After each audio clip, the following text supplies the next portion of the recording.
Истошные женские крики заглушали бой набатного колокола.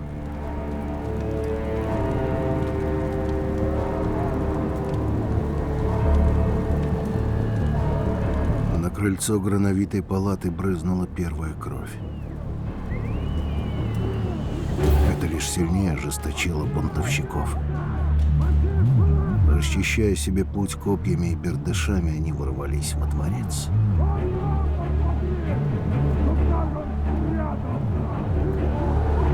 Один из главарей еще выкрикивал список неугодных бояр, когда десятки пьяных стрельцов бросились обыскивать внутренние помещения. Всех, кто посмел сопротивляться, мятежники казнили на месте. А чтобы никто не скрылся от расправы, расставили по всему Кремлю караулы. Пока юный царь прятался от разъяренной толпы, под горячую руку едва не попала его мать, Наталья Кирилловна.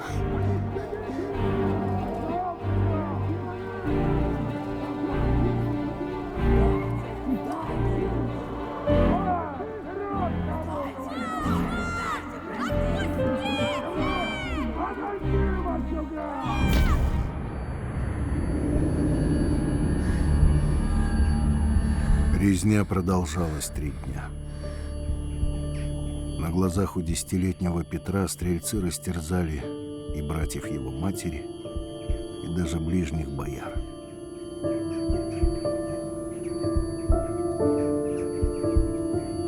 С тех пор Московское царство навсегда останется для него символом дикости, хаоса и бессмысленной жестокости. Пройдут годы, и он перевернет жизнь целой страны. Поменяет структуру власти, быт, привычки и даже внешний облик своих подданных. Он войдет в историю под именем Петра Великого, а на месте Старой Руси построит Российскую империю.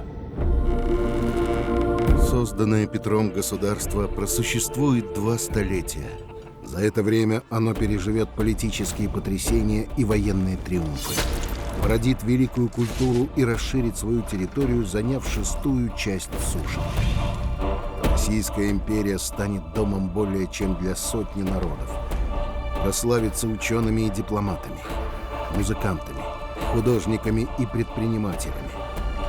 И вскоре войдет в число ведущих мировых держав.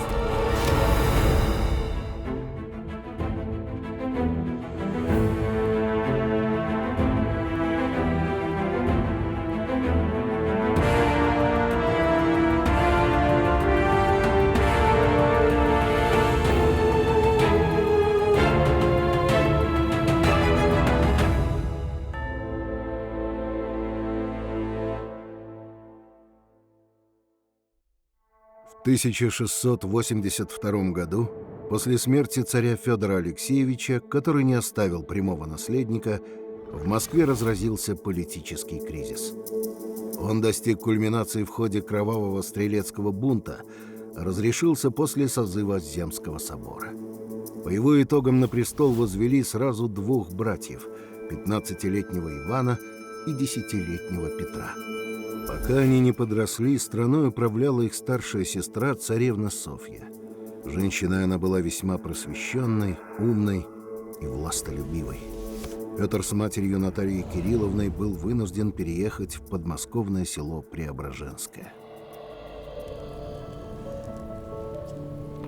Юный царь усидчивостью не отличался. Церковные книги вгоняли его в скуку. Зато Петр не мог оторваться от красочных иноземных изданий.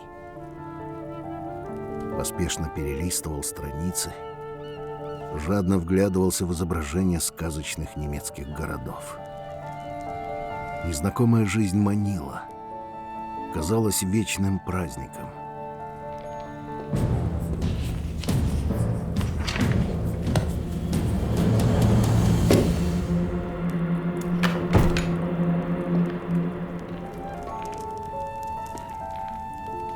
Не то что глухое Московское царство. началу 1680-х годов русское царство занимало территорию 14,5 миллионов квадратных километров при населении около 11 миллионов человек. Меньше 1 человека на квадратный километр. Земли за Уралом оставались почти безлюдными. Если в Москве насчитывалось 100 тысяч жителей, то во всей Сибири не более 20 тысяч. В это время Франция имела в 2 раза больше населения, при том, что на территории русского царства поместилось бы не менее 20 Франций.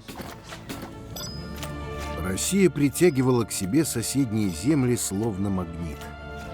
Начав с маленького московского княжества, она превратилась в империю, когда империей ее никто не называл. Далеко не всегда присоединение происходило мирно. Но шаг за шагом Россия срасталась с другими странами и народами и сама не заметила, как заняла 6-ю часть суши. Разные народы, оставаясь разными, вольно или невольно включались в общее государственное и культурное строительство. Они ссорились друг с другом и с властью, бунтовали и выдвигали требования. Бунты власть подавляла, за это ее не любили. А к требованиям была вынуждена прислушиваться, за это ее уважали. А тем временем народы и государства Европы существовали в тесноте и многолюдье. Крупные государства упирались друг в друга границами, откусывая у соседей то одну, то другую территорию, в целом не меняя расстановки сил. При дефиците ресурсов здесь можно было выжить, лишь развивая технологии и науку, знания и умения. В Западной Европе учились ценить и землю, и ее запасы. А великие географические открытия и захват заокеанских колоний с их огромными богатствами еще сильнее подтолкнули экономический рост. За ним последовало создание современных политических институтов. Царь Федор Алексеевич, старший брат Петра I, предвосхитил многие реформы по западному образцу. Осуществил общую перепись населения, ввел единое налогообложение, отменил обычай местничества, занятие должностей в зависимости от происхождения, утвердил проект Московского университета. Планировалось введение единой системы государственных чинов, издание первой истории России. Но царь Федор рано умер, а правительница Софья действовала с большой оглядкой на окружение и медлила. И все же московское общество, пусть медленно, но менялось. В страну везли европейские оружие, амуницию, часы, кареты. Из Польши, Малороссии, Литвы нанималось на службу тамошнее дворянство. В моду входили новые обычаи, языки, одежда. Многие дворяне предпочитали польский кунтуш старинному кафтану, который изначально был восточной одеждой, как и боярские горлатные шапки и крестьянские армяки. Однако Восток по-прежнему оказывал на Московию влияние не меньшее, чем Запад. Подрастая, Петр все больше времени проводил со сверстниками. Вскоре мальчишеские игры в солдатики переросли в настоящее дело.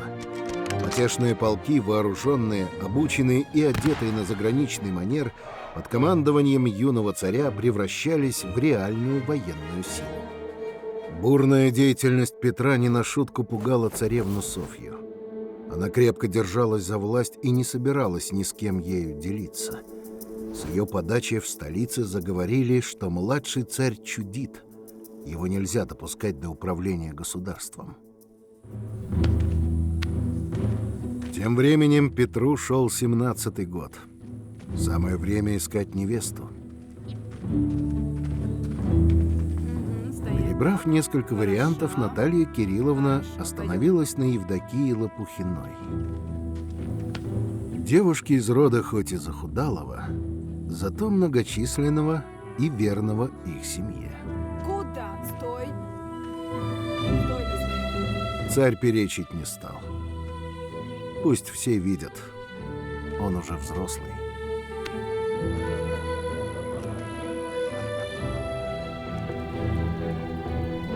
Прошли месяцы, Евдокия ждала первенца.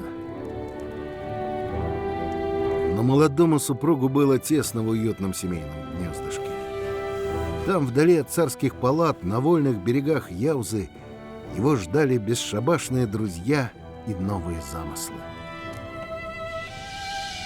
А его жене все чаще приходилось в одиночку коротать долгие летние вечера.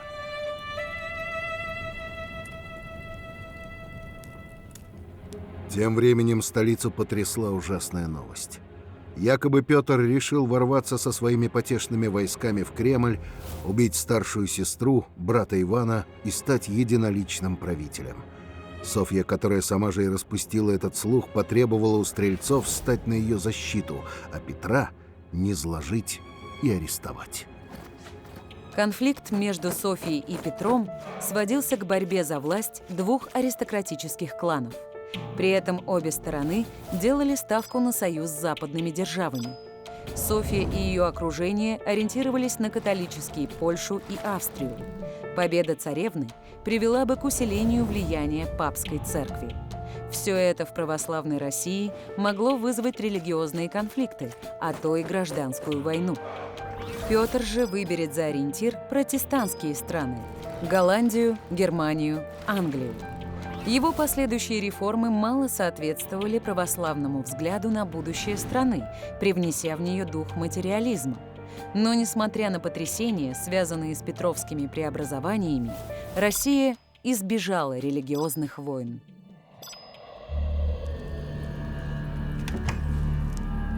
Государь всея великие, малая и белая России, Петр Алексеевич никак не мог унять тревогу. Узнав о том, что сестра поднимает против него стрельцов, он бежал сюда, в Троице-Сергиев монастырь. Петр убеждал себя, это не трусость. Всякий разумный человек поступил бы точно так же.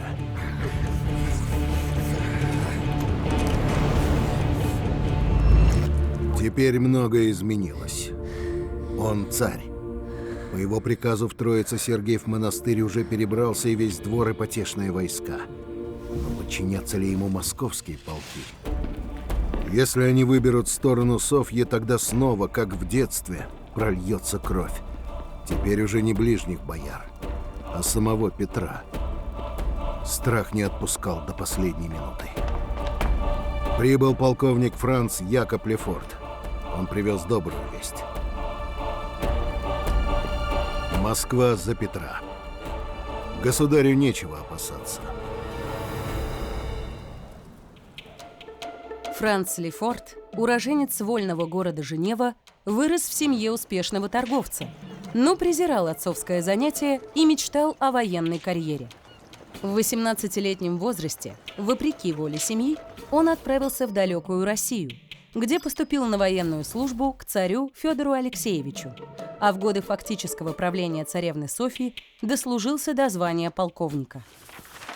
В августе 1689 года, когда разгорелся конфликт между Софьей и ее младшим братом, Лефорт безоговорочно занял сторону законного царя Петра. Переход на сторону Петра московских полков стал решающим в борьбе с Софьей. Дело даже не дошло до прямого военного столкновения. Царевну заключили в Новодевичий монастырь, а болезненный Иван добровольно отдал всю власть младшему брату, формально оставшись его соправителем. Впрочем, к делам государственного управления юный Петр оставался равнодушным. Так что важнейшие решения еще несколько лет принимались ближайшим окружением его матери, Натальей Кирилловной. В феврале 1690 года у Петра с Евдокией родился сын. Наследника назвали в честь деда, царя Алексея Михайловича. Эта новость недолго радовала Петра. Окончательно охладев к жене, он все больше времени проводил со своим новым другом Францем Лефортом. Именно по приглашению Лефорта Петр, вернувшись в Москву, отправился в немецкую Слободу, куда прежде не заглядывал ни один русский властитель. Немецкая Слобода или Кукуй. Квартал для выходцев из Германии, Англии, Голландии, вынесенный за пределы Москвы. В России к иностранцам относились с опаской. Их называли немцами, то есть немыми, не владеющими русским языком. Рядом с опытными офицерами и мастерами здесь встречались неудачники и авантюристы. Слобода считалась в Москве гнездом ереси и разврата из-за обилия винокурен и шумных праздников. Любезный Франц летел по лестнице навстречу. «Никаких тебе поклонов или того паче биения лбом о землю», сказал лишь: «О, Питер, как я счастлив! Я не верю своим глазам. Ты мой гость». И видно было, что не врет. Французский кафтан немилосердно резал подмышки. Под париком ужасно чесалась голова, но Петр был счастлив. Здесь все было непривычно, необычно, шумно и весело. Оглушала близость женщин в открытых платьях с высокими прическами. Лефорт зашептал на ухо: «Девица Анна Монс». Петр окаменел. Перед ним была прекрасная дева из его детской мечты. По русской традиции общение между мужчинами и женщинами за пределами семьи было сильно ограничено. На пирах, за исключением свадебных, женщины не сидели за общим столом. В крестьянских семьях сначала ели мужчины, потом женщины. В богатых домах были отдельные трапезы в разных половинах дома – мужской и женской. Обычаи немецкой слободы, где представители обоих полов общались на равных, не только поражали московских жителей, но и казались им явлением вызывающим и безнравственным. Анна Монс покорила Петра необычной для русских девушек вольностью манер и веселостью нрава. Была она младшей дочерью уроженца Вестфалии Иоганна Георга Монса, который переехал в Москву в середине XVII века и, будучи золотых дел мастером, сколотил здесь солидное состояние. Многие современники отмечали особенную красоту Анны Монс, хотя недоброжелатели уверяли, что те просто пытались польстить царю. Так или иначе, ее достоверных портретов не сохранилось. Царь стал в немецкой слободе частым гостем. И здесь между танцами и фейерверками зарождались первые планы будущих реформ. Петр понимал, чтобы Россия на равных соперничала с европейскими странами, ей нужны знания, умения, технологии.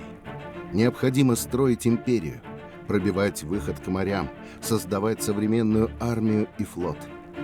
Но с чего начать? Лефорт предложил Петру посмотреть, как живут европейские страны.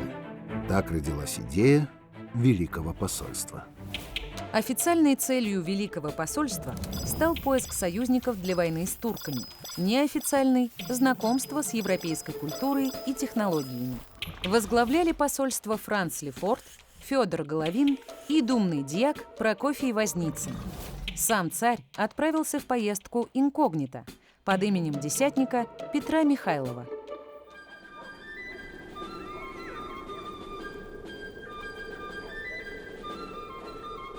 Вслед за Петром в хвосте огромного посольского обоза шагали 3 десятка юношей, волонтеры из числа царских потешных. Они направлялись в Европу изучать кораблестроение.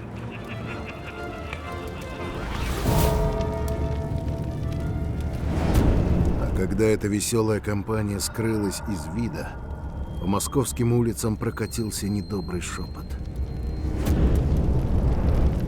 Откуда-то появился юродивый и долго еще покрывал себя крестным знамением. Поехал государь в немцы. Покайтесь, братья, ибо настали последние времена.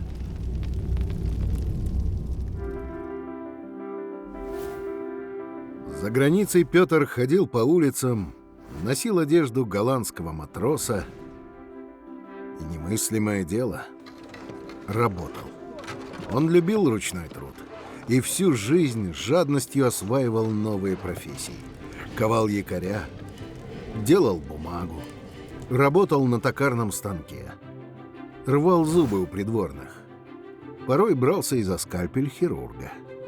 Однажды несколько часов подряд проработал в плавильном цеху, выделав 18 пудов железа, за что получил 18 алтын.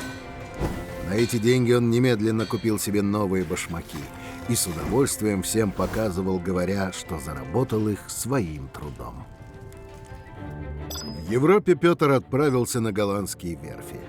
Плотничал сначала в Зандаме, потом и в Амстердаме. В свободное время осматривал коллекции минералов, монет, оружия, археологические находки. Картинные галереи и театры его не интересовали, за исключением анатомического театра профессора Фредерика Рюйша. Петр выкупил анатомическую коллекцию Рюйша и на ее основе создал первый русский музей – Кунсткамеру. Вход в музей сделали бесплатным, а посетители угощали кофе, цукербродами и венгерским вином. Вино особенно привлекало мужчин, и они по нескольку раз заходили в Кунсткамеру, оставаясь совершенно равнодушными к самой коллекции. Из Амстердама Петр перебрался в Лондон.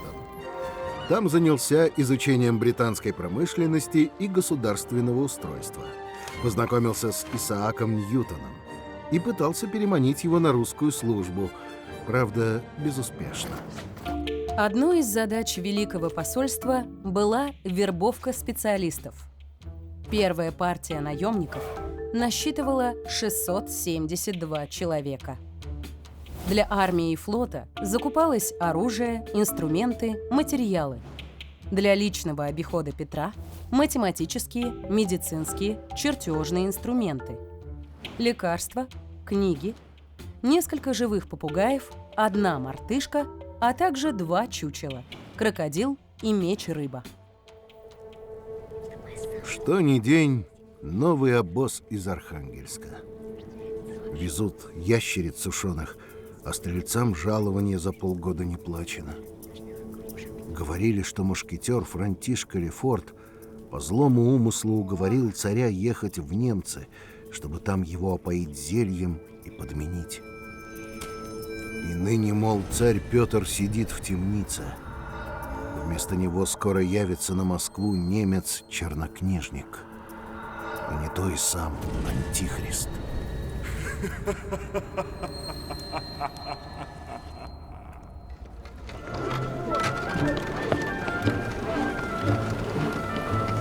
Питер был воодушевлен как никогда.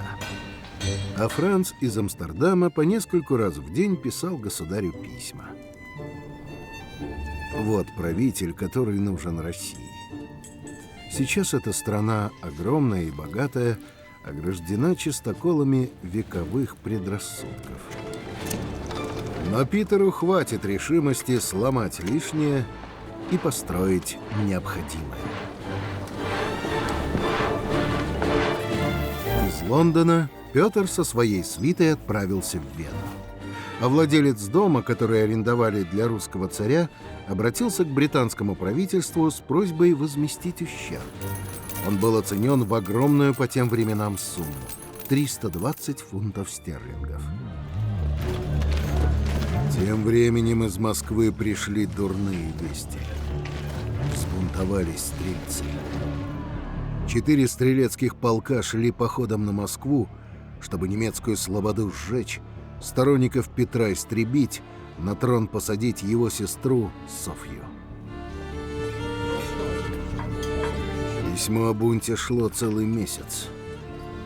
Что произошло в Москве за это время и кто одержал верх, Петр не знал. От ненависти и страха царя били судороги.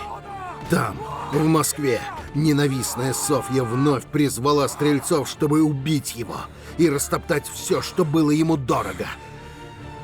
Его друзей, его мечту, его любовь.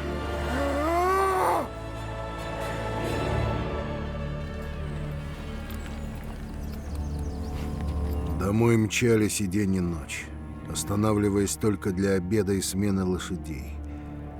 На царя было страшно смотреть. Он не спал 4 дня. Петр трясущимися руками принимал от гонца почту. Из Москвы сообщали. Восстание подавлено. Казнено 100 человек.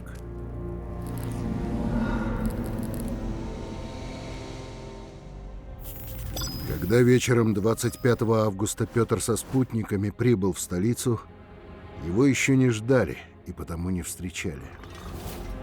Не заезжая домой, он отправился в немецкую слободу к Анне Монс.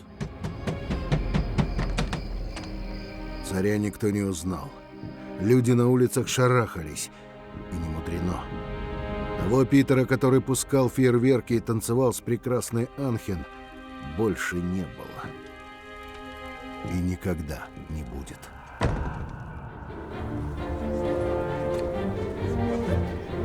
На следующий день после приезда царь устроил в Кремле демонстрацию. Два шута овечьими ножницами отрезали боярам бороды. На Руси борода символизировала солидность и благочестие. Но в глазах Петра она оставалась символом патриархальной косности, которую царь собирался искоренить. Право на бороду Петр оставил только крестьянам и духовенству, а также тем, кто заплатит бородовую пошлину. Богатым купцам 100 рублей в год, служилым людям и купцам средней руки 60, остальным 30 рублей. Через 4 дня после возвращения Петр распорядился свозить в Преображенское участников бунта. 14 пыточных застенков работали круглосуточно. Царь лично присутствовал при дознании. А ночи проводил на пирах в немецкой слободе в доме Лефорта. Он вел себя как одержимый. И даже близкие боялись его. Через месяц начались казни, самая массовая из которых состоялась 22 октября. 200 арестованных стрельцов были привезены на Красную площадь. За телегами с плачем бежали жены и дети. Возле Кремлевской стены стояли плахи и виселицы. Роль палачей отводилась сподвижникам царя. Лишь Лефорту, в числе немногих иностранцев, удалось отказаться.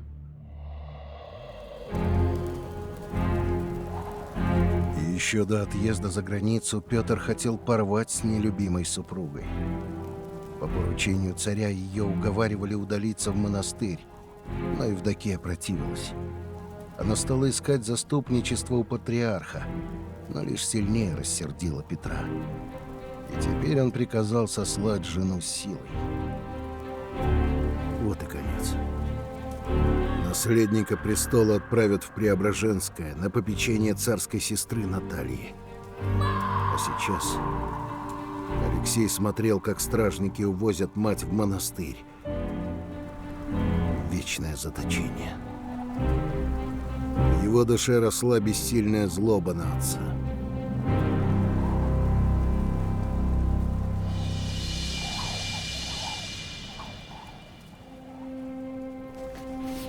Анна Монс стала официальной фавориткой Петра.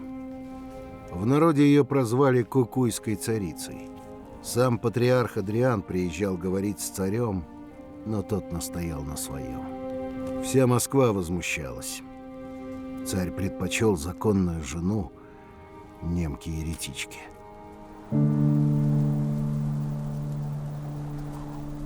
Страшной зимой 1699 года по всей Москве висели мерзлые трупы стрельцов, которые запрещено было убирать. Тучи воронья носились над городом. Только к концу февраля стрельцов начали хоронить в братских могилах у въездов в город. А затем в людных местах появились листы с царским указом.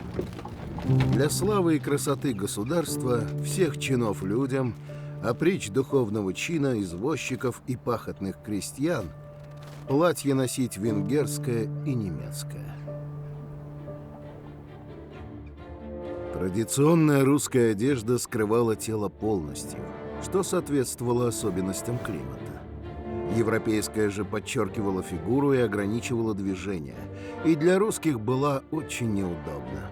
Тесно, холодно и стыдно. Но после указов Петра каждого, кто посмел появиться в публичном месте в старорусской одежде, ставили на колени и отрезали длинные полы и рукава. Петр требовал полностью переменить не только одежду, но весь образ жизни, считая, что только так превратит русского человека в европейца. Европейское платье было открытым и тесным. Волосы укладывали в затейливые прически. Однако, несмотря на неудобства корсетных платьев, русские дамы восприняли их охотно. Но далеко не все пожелали отказаться от традиционной кики, чтобы не выглядеть простоволосыми. И только позже, с большим трудом, сменили ее на фонтанж из накрахмаленного кружева.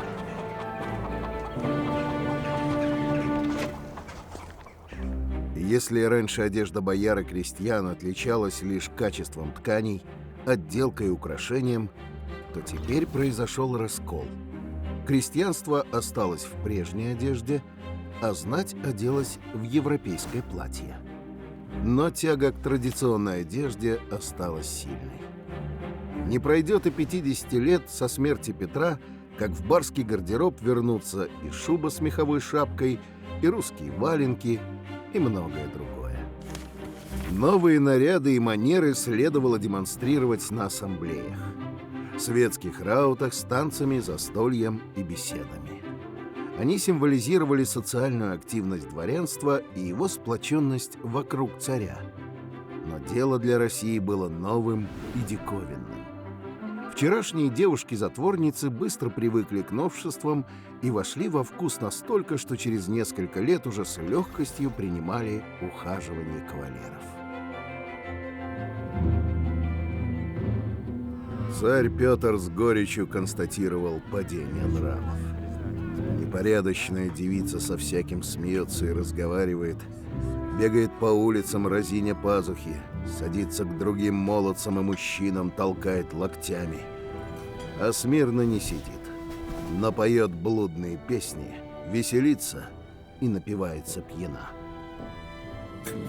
На ассамблеях, где столбом стоял табачный дым, пили вино, пиво и кофе. Кофе и в Европе только недавно вошел в моду. На Руси его не знали вовсе и плевались от горечи. Пиво на Руси варили и до этого, но не хватало умения и опыта. Также обстояло дело и с сыром. Колбасы готовили, начиняя промытые кишки гречкой. Петр, которому очень нравилась голландская кухня, решительно насаждал ее в России. Колбасы и сосиски из мяса со специями, соленая сельдь, торты, которые называли пироги наизнанку. Прежде в России прекрасно обходились репой, но Петр повелел разводить картофель. Поначалу мало кто знал, что есть нужно клубни, и многие травились ядовитыми ягодами. Дамы использовали цветы картофеля как украшение. Привезенный Петром подсолнух тоже поначалу выращивали как декоративное растение. Масло из семян стали делать только спустя 100 лет. Многие в Москве были недовольны новыми порядками, но открыто говорить о том опасались. А как начал Петр Алексеевич уезжать в Воронеж, где, не жалея живота своего, строил военный флот, тут уж языки и развязались. Во всех бедах винили немца Лефорта, пьяницу и блудодея, который государя сбил с пути истинного. Прошел слух, что Лефорт слег с лихорадкой, из дому носу не показывает. И многие бояре открыто радовались, мол, скорее бы Лефорт уже помер, чтобы настал конец нашим мучениям. Петр не считался с мнением бояр и даже Боярскую думу игнорировал. Вместо нее заработала ближняя канцелярия, составленная из главных сподвижников царя. Она стала первым шагом к созданию правительствующего Сената, который начнет работу в 1711 году. Сенат контролировал дипломатию, правосудие, торговлю, сборы и расходы государства и другие вопросы. Решения принимались коллегиально, на общем собрании с ведением протокола и подкреплялись подписями всех его участников. Таким образом, царь делегировал часть своих полномочий Сенату, но в то же время возложил на его членов персональную ответственность. За работой Сената следил генерал-прокурор, который подчинялся напрямую государю и назывался «Око государя». Вместо системы приказов или ведомств Петр ввел коллегии по шведскому образцу. Сферы деятельности каждой коллегии строго разграничивались. В коллегиях также вводилась совещательная или коллегиальная система управления. Екатерина II преобразует работу коллегий, доведя их число до 12. А в 1802 году император Александр I создаст вместо них первые министерства, заложив основные принципы их работы, которые, по сути, сохраняются и до сегодняшнего дня. Боярам Петр повелел отправлять сыновей учиться за границу военному и морскому делу. В России образование носило гуманитарный характер, но стране сейчас были нужнее инженеры и техники. Через 2 года в Москве откроется школа математических и навигатских наук. Позже артиллерийская, медицинская, инженерные и горные школы, морская академия. Создавались бесплатные цифирные школы для детей в провинциях. В 1724 году открыта первая Российская академия наук. К 1917 году в России насчитывалось 11 университетов, 113 других высших учебных заведений и 123 745 начальных. Приезжая на Воронежскую верфь, Петр Алексеевич теперь отдыхал душой. Жаль только, что Франц из-за болезни не смог приехать. Полюбовался бы, какие молодцы прибыли сейчас в Воронеж, выучившись в Голландии и Англии.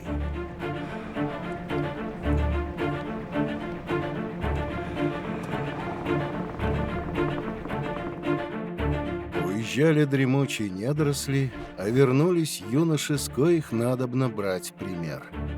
Они носили новое платье, будто в нем и родились, говорили свободно на нескольких языках, рисовали чертежи, владели науками и механизмами. Понемногу, но начала сдвигаться с места закаменевшая, как представлялось Петру, толща русской жизни. Но сколько еще предстояло сделать, исправить, изменить? Принудительная европеизация затронула все сословия, кроме самого многочисленного – крестьян. Крестьянин, как и 200 лет назад, рассчитывал только на свой труд. Чтобы вырастить за короткое северное лето такой же урожай, как на южных черноземах, ему приходилось обрабатывать в 3-4 раза больше участок земли. Крестьянский быт обуславливался холодным климатом. Тулуп и валенки греют зимой, лапти и рубахи не стесняют при работе летом. Дома строили из самого доступного материала – дерева. И утепляли как могли – маленькие окна, низкие двери. Петр сознавал, что превратить русского крестьянина в голландского невозможно. Тем не менее, он регламентировал и крестьянский быт. Его указы определяли, как убирать хлеб, строить избы, сколько раз в неделю топить баню. На плечи крестьянства легли расходы на реформы и нескончаемую войну. Чтобы увеличить поступление в казну, ввели налоги на частную рыбную ловлю, постоялые дворы, мельницы, пчельники, конюшни. С каждой сотни дворов забирали рекрута, солдата. Изменилась система налогообложения. Раньше налог брался со двора, но крестьяне стали обносить оградой по 2-3 хозяйства. В ответ на это государство ввело подушный сбор с каждого жителя мужского пола по 74 копейки в год. Гонец привез срочную депешу.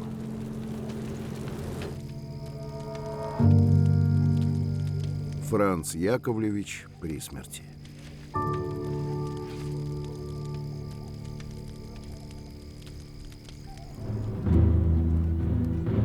Жизнь была яркой, как фейерверк. Но любой праздник когда-нибудь кончается. О чем жалеть? Сын простого женевского торговца сумел стать советником и преданным другом правителя самой большой в мире страны. Его миссия выполнена. Дальше Питер пойдет сам. А он, Лефорт, давший Питеру слово служить до конца жизни, слово свое сдержал. Потому что слово Франца Лефорта твердо. Лефорт велел привести музыкантов, накрыть столы, наполнить кубки, прогнать лекарей и позвать друзей. И пировать. Как жаль, что нет рядом Питера. Он сумел бы оценить последний праздник Франца Лефорта.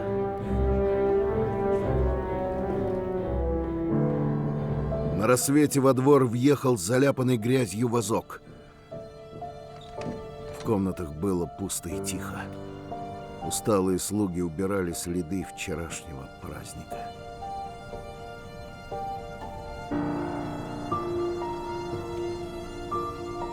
Петр понимал, что теперь он один. Те, кто вокруг, верные слуги, а друга больше нет.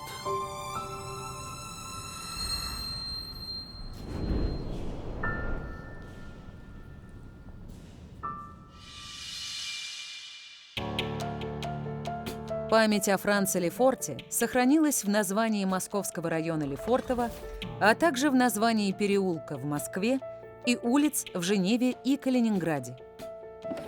Его московский дом, перестроенный позже и известный как Лефортовский дворец, признан объектом культурного наследия. Похоронив друга с воинскими почестями, Петр возвращался в Воронеж. По дороге вспоминал: вся знать собралась у пышно украшенного гроба. На лицах была безмерная скорбь. Но Петр знал, что многие радуются смерти Франца. Считают, должно быть, что без него государь перестанет чудить, всех переодевать, все переделывать. Глупцы. Они так ничего и не поняли. Менять следовало все, чтобы не просто выполняли указы, а чтобы думали по-новому. Только так, без сожаления отбросив вековые обычаи, можно превратить Московское царство в передовую европейскую державу. Петр начал изменение культуры по западному образцу. Формировался новый литературный язык. По замыслу царя, Россия, которая прежде воспринималась самим народом как последний оплот православия, должна была выйти из пространства церковной культуры, стать светским государством. Церковный шрифт, по мнению Петра, был неудобен для быстрого чтения. Петр оставил его лишь для богослужебных книг и лично разработал новый, гражданский шрифт, которым писали письма, составляли документы, печатали книги, учебники и газеты. При Петре в русский язык вошли 4500 новых слов, заимствованных из европейских языков и используемых до сего дня. Например, бал, система, барьер, комплимент, политика, портрет, секрет. Полностью обновилась военная лексика. Адмирал, траншея, мундир, пистолет, парад и многое другое. Вся военно-морская терминология вошла в русский язык из голландского при Петре. Столь же быстрое и масштабное обновление языка произойдет в России только в 20 веке, с приходом к власти большевиков, которые также коренным образом поменяют образ жизни, а вместе с ним введут в оборот новые слова и понятия. Первая в России газета появилась еще при царе Михаиле Федоровиче. В посольском приказе составлялись рукописные куранты, краткие сводки, куда входили статьи из иностранных газет и прочие сведения, предназначенные только для царя и Боярской думы. Петр же начал печать общедоступной газеты «Ведомости». Ее первый вариант вышел 13 января 1703 года. Именно поэтому сейчас, 13 января, празднуется День российской печати. До Петра сутки делились на дневные и ночные часы, а циферблаты часов имели 17 делений. Такой циферблат находился раньше и на Спасской башне. В башне работал часовой мастер, который на восходе вручную устанавливал время на час дня. Колокол оповещал горожан, что начался новый день, и отбивал каждый час. На закате мастер переводил часы на ночной режим. Самый длинный день года насчитывал 17 дневных и 7 ночных часов. Отсюда и 17 делений на циферблате. В сумме сутки состояли из 24 часов. Но каждый день требовалась коррекция стрелок, чтобы начинать отсчет времени с восхода солнца. При Петре часы получили привычные нам 12 делений. Новые циферблаты установили на Спасской и Троицкой башнях Кремля и на колокольне церкви Архангела Гавриила. На Руси годовой цикл времени до Петра измерялся не по юлианскому календарю, как порой считают, а по византийскому, который назывался Великий Индиктион.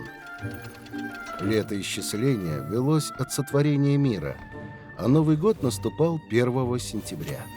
Дни и месяцы отсчитывались от православных праздников и постов.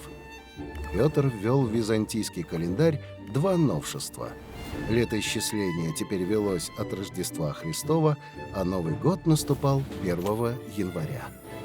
В 1917 году, после февральской революции, в России был введен Григорианский календарь. Разница между календарями составила 13 дней. Именно поэтому сегодня Рождество в православной церкви отмечается 7 января, то есть после Нового года. По всей Москве развесили указы. Считать повсеместно Новый год 1700 от Рождества Христова с 1 января. В честь Нового года учинять украшения из елей, детей забавлять, на санках катать с гор, а взрослым людям пьянства и мордобоя не учинять. На то других дней хватает. Прежде новолетие отмечали праздничным молебном и крестным ходом. Петр велел после молебна устраивать массовые гуляния на протяжении всей праздничной недели, с 1 по 7 января. Учинять стрельбу из пушек и ружей, по ночам жечь костры, делать иллюминацию, дома велел украшать ветвями сосны и можжевельника. Привычный сегодня новогодний праздник с елками и петардами заведен Петром I, как и вообще традиция светских праздников. Поначалу украшения из еловых ветвей не прижились. Только со второй четверти XIX века появился устойчивый обычай наряжать рождественскую елку, которая при советской власти снова стала называться новогодней, как во времена Петра.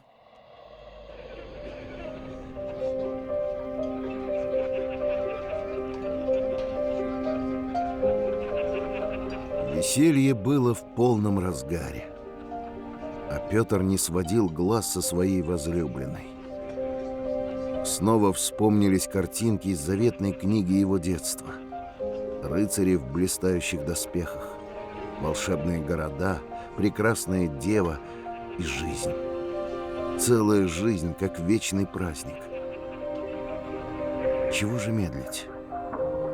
Разве найти ему лучшую жену? Если бы Анна любила его так же, как он. Но на искреннюю страсть она отвечала заученной, вежливой улыбкой, за которой читалась холодная отстраненность.